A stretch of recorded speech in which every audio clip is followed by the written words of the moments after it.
Very good morning, good evening, and good afternoon to everyone. This is Ram Rathore, and we are G Physical Family to teach you the concept of biology very easily. I hope so आप लोग previous lectures को enjoy कर रहे होंगे और आप लोगों को चीज़ समझ में आ भी रही होंगी। देखिएगा, हम लोग रेगुलर जैसे चले आ रहे हैं उसी सीक्वेंस में आगे बढ़ेंगे और आज आप हमारे साथ एक नेक्स्ट चैप्टर को, एक नेक्स्ट टॉपिक को कवर अप करेंगे। That's how much DNA packaging takes place. Actual में डीएनए इतना लंबा होता है, टू मच लॉन्ग होता है, और वो एक छोटी सी सेल के अंदर, एक स्मॉल सेल के अंदर कैसे आ जाता है। मतलब कि कितना बड़ा डीएनए स्मॉल सेल के न्यूक्लियस के अंदर पैक हो कैसे जाता है, ये बात आप मेरे साथ कवर अप करेंगे। देखो लिखा है how too much long DNA arrange in a small nucleus. ठीक है, इस यहाँ पर आप लोग बात करेंगे मेरे साथ। देखिएगा, तो बहुत छोटी सी बात है, बहुत बड़ी बात भी नहीं है, और लेकिन समझने के लिए क्वेश्चंस बहुत ज्यादा आते हैं, तो आपको और भी क्लियर होना चाहिए, क्योंकि अगर आपको क्लियर नहीं होगा तो फिर दिक्कत आ जाएगी। ठीक है, समझ रहे हैं? तो देखो जरा, आज आप मेरे साथ इस बात को कवर अप करेंगे यहां से। देखिएगा, ठीक है, आपको बोर्ड दिख रहा होगा अच्छे से, आई होप सो, मैं उम्मीद कर सकता हूं ऐसी आप लोगों से। तो देखो, सबसे पहली बात समझिए, जो हम बात कर रहे हैं, टॉपिक हमारे पास क्या है? हमारे पास टॉपिक है डीएनए पैकेजिंग। डीएनए पैकेजिंग, कि डीएनए जो है वो पैक कैसे होता है। ठीक है, डीएनए पैकेजिंग।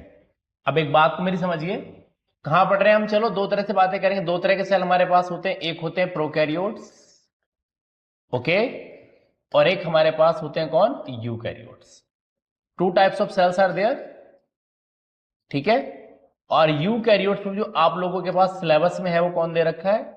हमारे पास कौन है? इन ह्यूमंस दे रखा है। ओके, तो ह्यूमंस में जो डीएनए की लेंथ होती है कितनी होती है बेटा? वो 2.2 मीटर लॉन्ग होती है। अब आप कहेंगे सर आपको कैसे पता? देखिए, तो आपको एक्चुअल में हमारे पास एक कॉन्सेप्ट है, आप सभी लोगों को पता होना चाहिए। ठीक है, कैसे पता होना चाहिए? तो देखो बेटा, लेंथ ऑफ डीएनए निकालने के लिए एक फॉर्मूला होता है। अगर आपको लेंथ ऑफ डीएनए पता करनी है तो उसके लिए आपको एक फॉर्मूला आना चाहिए। क्या बेटा? देखिए, number of base pairs into क्या? Distance between two base pairs. Okay, तो देखिएगा, ह्यूमन में जो डिप्लॉयड सेल होती है उसमें नंबर ऑफ बेस पेयर कितना होता है? 6.6 इंटू 10 की पावर कितना? 9 बेस पेयर्स। ओके, और डिस्टेंस एक बेस पेयर से दूसरे बेस पेयर कितनी होती है? 0.34 इंटू 10 की पावर -9 मीटर, या फिर लोग इसे कई बार लिख लेते हैं क्या? कितनी होती है? 3.4 एंगस्ट्रॉम। एनसीईआरटी ये लिखती है। ठीक है, तो -9 से आपका प्लस की 9 पावर कैंसिल हो जाएगा, तो कितना मीटर आ जाएगा बेटा? 2.2 मीटर लॉन्ग डीएनए आ जाएगा। ठीक है, तो मैंने आपको एक और कॉन्सेप्ट क्लियर करा दिया। पैकेजिंग के साथ आपको एक बोनस ऑफर मिल गया, किसका? लेंथ ऑफ डीएनए का। अब बात को समझिए, ठीक है, कि अब आप देखो, हमारी बॉडी के पास स्मॉल से स्मॉल सेल, जैसे हम लोग बात करें कि स्मॉलेस्ट सेल हमारी बॉडी का क्या है, तो हमारी बॉडी का स्मॉलेस्ट सेल जैसे आरबीसीएस है या फिर स्पर्म है। तो स्पर्म और आरबीसीएस का डायमीटर देखो कितना होता है? 5 माइक्रोन मीटर होता है। मैं अगली स्लाइड ऐड करता हूं, देखो मेरे साथ समझो। जैसे कि मैंने कोई सेल बना दिया यहां पर, देखो ये। अब ध्यान देने वाली बात है बेटा, इंपोर्टेंट कॉन्सेप्ट है। अभी देखो, ये देखो यहां से, ठीक, और ये सेल के अंदर बेटा एक न्यूक्लियस है, क्योंकि आपको पता है यूकैरियोटिक सेल के किसके अंदर डीएनए होता है? न्यूक्लियस के अंदर डीएनए होता है। अब मान के चलो, हमारे पास जो स्मॉलेस्ट सेल है उसका डायमीटर कितना है? 5 माइक्रोन मीटर है। तो सेल में बाकी कंपोनेंट्स भी होंगे। ये सेल का कौन हो गया? ये सेल का हो गया न्यूक्लियस। ठीक है, जो कितना हो सकता है? इसकी लेंथ कितना बोला मैंने आपसे? देखो ये कितना हो सकता है? Few millimetre in diameter. अभी देखो कि इतनी छोटे से स्पेस के अंदर इतना बड़ा डीएनए कैसे आ जाएगा, यही बात तो हम लोगों को सीखनी है। तो देखो आपने देखा होगा डीएनए हम लोग इसके अंदर ऐसे तो बनाते हैं, ऐसे ही देखो ये डीएनए फैला हुआ है, इसके न्यूक्लियस हो गया, इसका मान लो ये कौन है, इसका डीएनए है। तो ये डीएनए आ कैसे जाता है सेल के अंदर, ठीक है। तो मैं दो बातें अभी आप लोगों से कर रहा था, ये सेल हमारे पास कौन सी होगी, ये तो हमारे पास यूकैरियोटिक है, तो यूकैरियोटिक सेल में तो आपको कॉन्सेप्ट समझ में आ गया। एक बात और आ जाती है प्रोकैरियोट की, कि प्रोकैरियोट्स में डीएनए पैकेजिंग कैसा होता है, ठीक है। तो फिलहाल आज आप मेरे साथ कवर करेंगे अबाउट द डीएनए पैकेजिंग इन कहां, आप बात करें अबाउट द यूकैरियोट्स। प्रोकैरियोट की बात मैं आपको अगले किसी लेक्चर में कवर अप कराऊंगा, फिलहाल आप यहां समझिए। देखो इंटरेस्टिंग है तो अब आप समझिए, जैसे कि आप अपने घर में समझो, घर में कैसे, जैसे कि आपके पास एक स्मॉल स्पेस है, एक आपके पास रैक है, आपकी स्टडी टेबल है, तो आप बुक उनमें अरेंज करके जब रखते हैं तो क्या होता है, बुक्स बहुत आराम से थोड़ी सी स्पेस में आ जाती हैं। और सेम वही बुक्स को अगर हम फैला के रखें, अरेंज करके ना रखें, एक सिस्टम में ना रखें, तो वो उस स्पेस में थोड़ा बड़े से स्पेस में भी आनी भारी पड़ जाती हैं। किचन के अंदर देखो, किचन का कितना सारा सामान आ जाता है, शूज रैक के अंदर कितने सारे शूज को रखा जा सकता है। This is a arrangement. ऐसे ही सेल के अंदर क्या होता है, डीएनए का अरेंजमेंट होता है। तो देखो एक्चुअल में जो डीएनए जब पैक होता है तो डीएनए में दो कंपोनेंट होते हैं। देखो एक तो डीएनए होता है और उसके साथ में हेल्प कौन कराता है पैकेजिंग में, प्रोटीन, ठीक है। अब एक क्वेश्चन और आता है कि ये प्रोटीन कौन से हैं, देखिए तो दीज आर हिस्टोन प्रोटीन्स। कौन से प्रोटीन होते हैं, हिस्टोन प्रोटीन्स होते हैं। तो कौन से प्रोटीन होते हैं, हिस्टोन प्रोटीन्स होते हैं, देखिए हिस्टोन प्रोटीन्स होते हैं। बहुत ध्यान से समझते चलिए, ओके। अब देखो अगला कॉन्सेप्ट मैं आपको और क्लियर कराता हूं, यहां से ध्यान दीजिए। डीएनए कैसे चार्ज होता है, नेगेटिव चार्ज होता है। हिस्टोन प्रोटीन कैसे होते हैं, पॉजिटिव चार्ज होते हैं। तो एक क्वेश्चन आता है डीएनए नेगेटिव चार्ज क्यों होता है, तो किसकी वजह से होता है, तो डीएनए नेगेटिव चार्ज किसकी वजह से है, फॉस्फेट की वजह से है। किसकी वजह से, फॉस्फेट की वजह से है। हिस्टोन प्रोटीन पॉजिटिव चार्ज क्यों है बेटा, तो हिस्टोन प्रोटीन पॉजिटिव चार्ज है किसकी वजह से, दो क्या, रेसिड्यू ऑफ अमाइनो एसिड्स। अब मैंने सीधा सीधा बताया, अमाइनो एसिड्स आप लोगों ने सीखे क्लास 11 में, तीन तरह के होते हैं, कौन कौन से, यहां से देखो, तो एक होते हैं पॉजिटिव ए मतलब अमाइनो एसिड, एक होते हैं कौन, निगेटिव अमाइनो एसिड, और एक कौन होते हैं, न्यूट्रल अमाइनो एसिड। कौन होते हैं, न्यूट्रल अमाइनो एसिड, ठीक है। तो ये पॉजिटिव क्यों है, तो यहां पर दो न्यूक्लिक एसिड लगे हो, सॉरी अमाइनो एसिड्स होते हैं। एक तो आपका होता है लाइसीन, जिस शॉर्टली में कहीं LYS लिखूं तो ये लाइसीन होता है, और एक आपके पास होता है आर्जिनिन। ये क्वेश्चन बहुत बार आप सभी बच्चों को पता होगा, जो बच्चे भी सीनियर्स हैं आप उनसे बात कर सकते हैं और आप अपने पीवाई को देख सकते हैं। तो क्या देख सकते हैं कि जो प्रोटीन है, जो हिस्टोन प्रोटीन है, जो पॉजिटिव चार्ज किसकी वजह से होती है, तो दो केमिकल्स की वजह से होती है, कौन, लाइसिन और आर्गिनिन। अब आप देखिए एक पॉजिटिव चार्ज हो गया, एक नेगेटिव चार्ज हो गया, तो क्या होगा बेटे, आपको पता है सेम चार्जेस अट्रैक्ट करते हैं एक दूसरे को, नहीं सॉरी, अलग अपोजिट चार्जेस एक दूसरे को अट्रैक्ट करते हैं और सेम चार्जेस रिपल करते हैं। मतलब दोनों नेगेटिव हो जाते तो भी ये आपस में बॉन्ड नहीं करते, दोनों पॉजिटिव हो जाते तो भी आपस में बॉन्ड नहीं करते। अट्रैक्शन जो होता है वो हमेशा किधर होता है, नेगेटिव पोल की ओर होता है। किधर होता है, नेगेटिव पोल की ओर होता है। जैसे आप कहीं जा रहे हैं रास्ते में, कहीं देखो लड़ाई हो रही हो, तो आप ना रोक के कान लगा के सुनोगे हैं क्या कह रहा है, ठीक, थोड़ी देर आप रुक जाओगे, आप सारे काम छोड़ के उस लड़ाई को जरूर सुनोगे। अब उल्टा हो जाओ, अपोजिट हो जाए कि आपको कोई ज्ञान की बात बता रहा हो, नॉलेज दे रहा हो, और आप जा रहे हैं और आपके कान में आवाज भी आई, तो भी आप सुन के इग्नोर करोगे। आप रील को स्क्रॉल कर रहे हैं, फोन में बैठे हुए देख रहे हैं, रील को स्क्रॉल करते करते पता लगता है कुछ ऐसा जो अच्छा काम का है, उसे स्क्रॉल मार देते हैं। हमें क्या है, हमें अपने हिसाब की रील्स को देखना है कि हमारे लिए क्या सुटेबल है, कि हम क्या देखना चाहते हैं। आजकल बड़ा जमाना वल्गैरिटी का है, ठीक होता बच्चे, मैं मानता हूं जो आजकल बच्चे ना, कई जगह आप देखो रिसर्चेस आती रहती हैं कि बच्चों में कंसंट्रेट ना कर पाने का एक मेजर रीजन है कि उन बच्चों का क्या, उन बच्चों का रील्स जो हैं वो कंसंट्रेशन को क्या कर रही हैं, डिस्टर्ब कर रही हैं, डिस्ट्रैक्ट कर रही हैं, वो फोकस नहीं कर पा रहे। मैं आपको कई बार कहता हूं कि रील जिंदगी और रियल जिंदगी में बहुत डिफरेंस है। लाइफ में कुछ करना है, तो पढ़ना पड़ेगा। एजुकेशन से ही दुनिया को बदला जा सकता है। आजकल कोई बिजनेस भी बिना कंपटीशन के नहीं चलता, बहुत कंपटीशन बढ़ चुका है। तो आपको उसमें अगर कॉम्पिटिट करना है तो भी आपको पढ़ना ही पड़ेगा, ठीक है। ध्यान रखिए, एक दिन में कुछ भी नहीं होने वाला, बूंद बूंद से ही सागर भरेगा। धीरे धीरे नॉलेज को कलेक्ट करेंगे, यही नॉलेज आगे चलकर काम में आएगी। हर साल बोर्ड हुआ या आपका एनटीए हुआ, पेपर के लेवल को बढ़ाता जा रहा है। सिलेबस नहीं बदला है, बुक्स नहीं बदली है, वही है भाई। कुछ सिलेबस, अब आप कोविड से पहले की बात करो तो सिलेबस बदला है, लेकिन बेस्ट सिलेबस थोड़ी ना चेंज हो रहा है। हर साल पेपर का लेवल, कॉम्पिटेंसी लगातार क्या है, बढ़ती जा रही है। तो आपको फोकस करना पड़ेगा, ठीक है। तो डीएनए के बारे में मैंने पीछे आपको लेक्चर रिकॉर्ड करके 2 दे चुका हूं। अब बारी हिस्टोन प्रोटीन्स की है, तो समझिए कितने तरह के हिस्टोन प्रोटीन्स यहां पर होते हैं बेटा।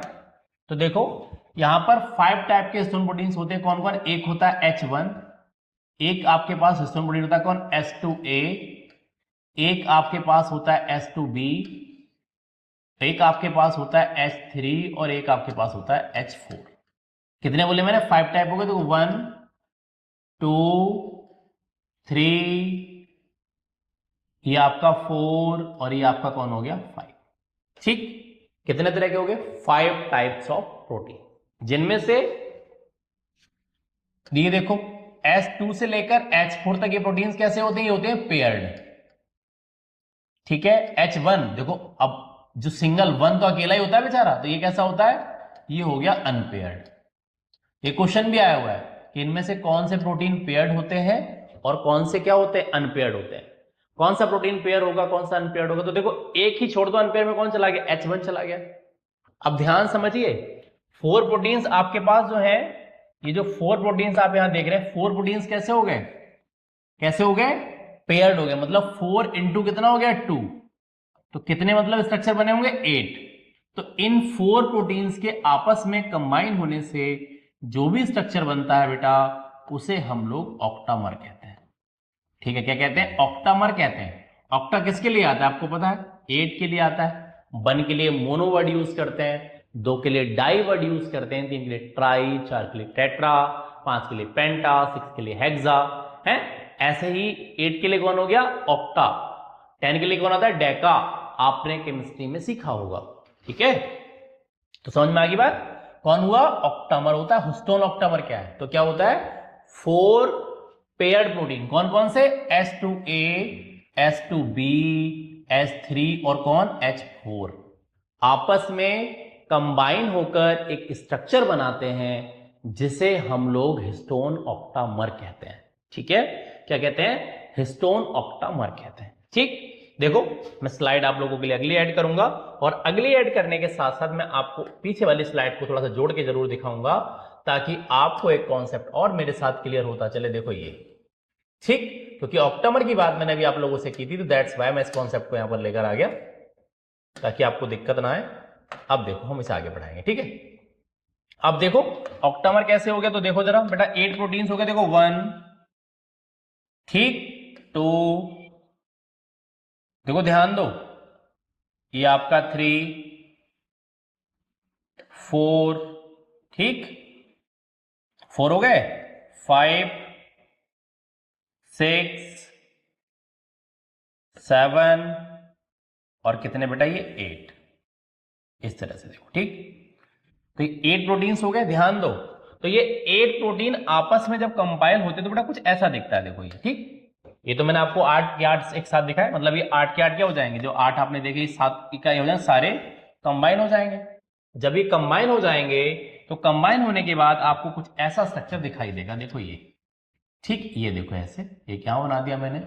एक, चलो मैंने यहां कहीं बना दिया, ये देखो इस तरह से, थोड़ा सा आप आइडिया ले सकते हैं, ठीक। अब इसके साइड में देखो बेटा, एक अनपेयर्ड प्रोटीन आपका कौन सा बोला था मैंने? ये आपका H1 प्रोटीन भी लगा होगा, ऐसे स्टिक की तरह दिखाई देता है कुछ ऐसे। देखो ये आपका H1 प्रोटीन हो गया। ऐसे यहां से देखो, ये वाला भी कौन सा हो गया? ये भी H1 प्रोटीन हो गया, ठीक। अब आप कहीं सर आपने 2 क्यों दिखाए? अभी आपको समझ में आ जाएगा, ठीक है। ध्यान दीजिए, तो अभी बेटा ये कौन है? अभी ये कौन है? सॉरी, कलर थोड़ा सा यहां से देखते हैं। देखो अभी ये वाला कौन है? ये हिस्टोन ऑक्टामर है। कौन सा ऑक्टामर है? ये हो गया आपके पास histone octamer. Okay, histone octamer, ये हो गया हिस्टोन ऑक्टामर। ठीक है, ये हो गया हिस्टोन ऑक्टामर। क्यों? क्योंकि कितने प्रोटीन मैंने अभी आपसे बोला, 4 कौन पेयर्ड प्रोटीन आपस में जुड़े हुए हैं।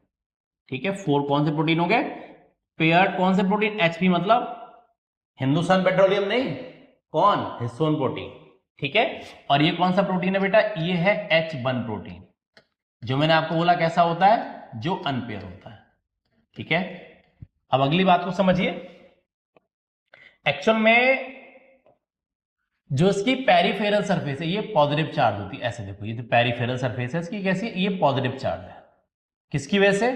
तो मैंने आपको बोला रेसिड्यू ऑफ कौन, lysine and arginine amino acid से। कोई ये पेरिफेरल सरफेस की कैसी हो गई, ये पॉजिटिव चार्ज हो गई। और आपको पता है डीएनए कैसा हो गया, नेगेटिव चार्ज हो गया। कैसा हो गया? नेगेटिव चार्ज हो गया।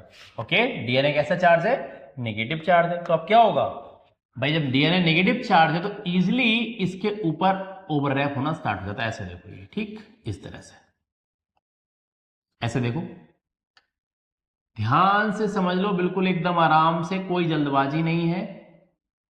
तो इसकी पेरिफेरल जो सरफेस होती है वो नेगेटिवली चार्ज डीएनए को क्या करती है, अट्रैक्ट कर देती है। तो कैसे देखो यहां से चले, अब ध्यान दो। अब आपके सर आपने 2 क्यों बनाया, तो अभी आपको क्लियर हो जाएगा। कहीं से गड़बड़ हो गया लग रहा है मुझे, पूरा हट जाएगा क्या? थोड़ा सा इरेज कर लेता हूं मैं। देखो हाँ, यहां से थोड़ा सा शेप गड़बड़ हो रहा है, तो थोड़ा हम इसे शेप में लेके चलेंगे और कुछ नहीं। देखो ये, और थोड़ा सा इसे भी इरेज कर लेते हैं ताकि आपको थोड़ा सा इजी हो जाए। डायग्राम देखो बनाने को तो बहुत कम आता है, पैकेजिंग में आ जाए तो बनाना ही पड़ सकता है, लेकिन ज्यादातर क्वेश्चन आपका लेबलिंग वाले पार्ट से आता है, तो आपको आना चाहिए। देखो इस तरह से, अब यहां से ऐसे होता हुआ कि इस पर रैप होगा, ऐसे यहां से रैप होता हुआ ऐसे आ जाएगा, ऐसे आ जाएगा। ठीक, समझ में आ गई बात? देखो ये इस तरह से, ये डीएनए की रैपिंग है, किसके ऊपर है, ओवर द हिस्टोन ऑक्टामर है। ओके, इस तरह से देखिए, इस तरह से होगी, ये आगे जाकर किसी और से जुड़ा होगा, तो इसके आगे और भी स्ट्रक्चर होंगे। ठीक है, मैंने 2 क्यों बनाया अभी आपको बता दूंगा। तो देखिए, अब इस हिस्टोन प्रोटीन के साथ कौन आ गया, साथ में प्लस में कौन जुड़ गया, कौन आ गया, डीएनए। तो जब ये हिस्टोन प्रोटीन डीएनए के साथ जुड़ जाती है बेटा, तो अब इसे न्यूक्लियोसोम कहते हैं। क्या कहते हैं? अब इसे न्यूक्लियोसोम कहते हैं। क्या कहते हैं? न्यूक्लियोसोम कहते हैं। ठीक है, डीएनए के एक ऑक्टामर के ऊपर बेटा 200 बेस पेयर्स लगे होते हैं। कितने? 200 बेस पेयर्स लगे होते हैं। ध्यान दो, किस पर? एक ऑक्टामर पर कितने बेस पेयर लगे? 200 बेस पेयर लगे। ठीक है, देखिए अब एडजेसेंट डीएनए जो दो, ये भी न्यूक्लियोसोम हो गया और ये भी न्यूक्लियोसोम हो गया, तो इन दोनों को जो कनेक्ट करता है, इस डीएनए को हम लिंकर डीएनए कहते हैं। कौन सा डीएनए कहते हैं? लिंकर डीएनए कहते हैं। लिंक का मतलब क्या होता है? जोड़ने वाला, कनेक्ट करने वाला। लिंकर का मतलब क्या है? क्या हो गया? कनेक्ट, जोड़ना, है ना। तो देखो, दो न्यूक्लियोसोम को आपस में कनेक्ट कर रहा है कि नहीं कर रहा है, तो इसे हम लोग कौन सा डीएनए कहते हैं? लिंकर डीएनए कहते हैं। कौन सा डीएनए कहते हैं? लिंकर डीएनए कहते हैं। ठीक, ये न्यूक्लियोसोम फिर कंडेंस होता है, तो इनके कंडेंस होने से सोलेनॉइड बनता है। देखो, ये जब आपस में और कंडेंस हो जाएंगे तो इनसे कौन बन जाएगा? सोलेनॉइड। कौन बन जाएगा? सोलेनॉइड। ठीक है, सोलेनॉइड जब कंडेंस होगा तो कौन बन जाएगा? क्रोमैटिन। क्रोमैटिन, और क्रोमैटिन जब कंडेंस होगा तो फाइनली कौन बन जाएगा? तो बन जाएगा क्रोमोसोम। कौन बन जाएगा? क्रोमोसोम।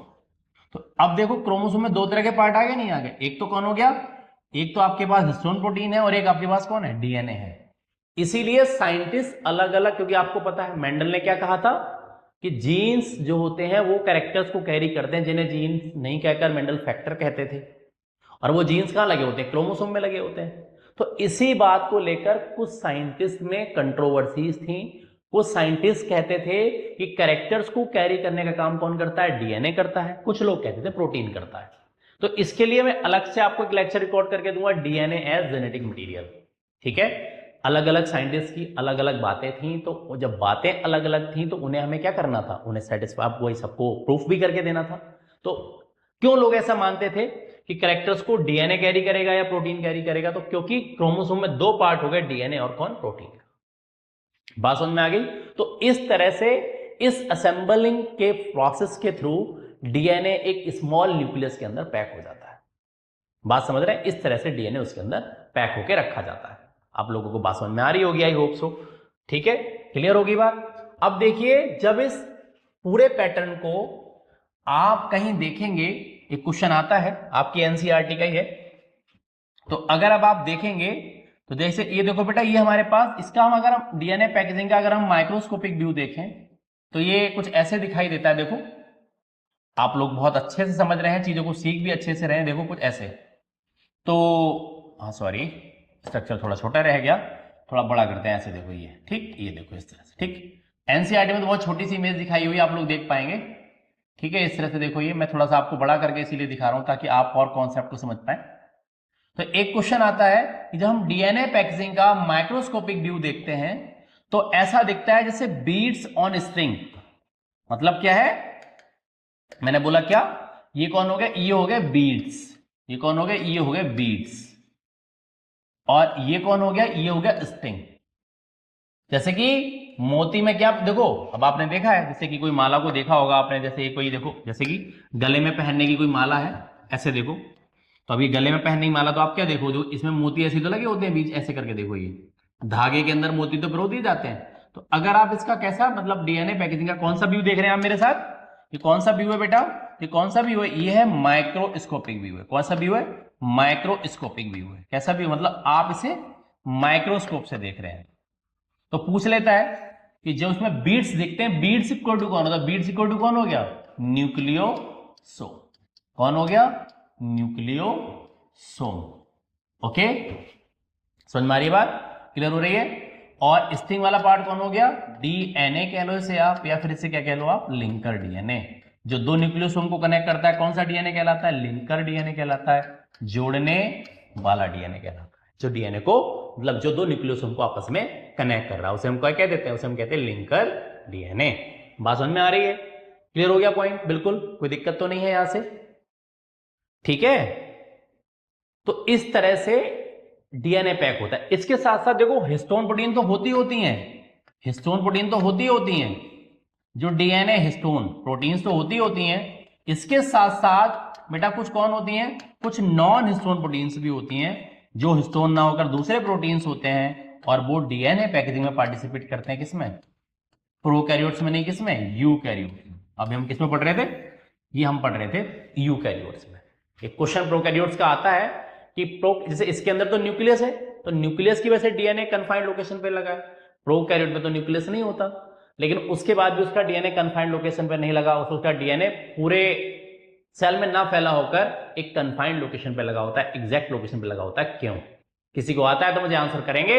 अगले टॉपिक में मैं आपको डीएनए पैकेजिंग इन प्रोकैरियोट्स बताऊंगा। Okay, thank you and have a wonderful day to everyone, enjoy the lecture. Okay, कोई प्रॉब्लम अगर रह गई हो, समझ में नहीं आई हो, तो आप मुझे कमेंट सेक्शन में जरूर बताएंगे। थैंक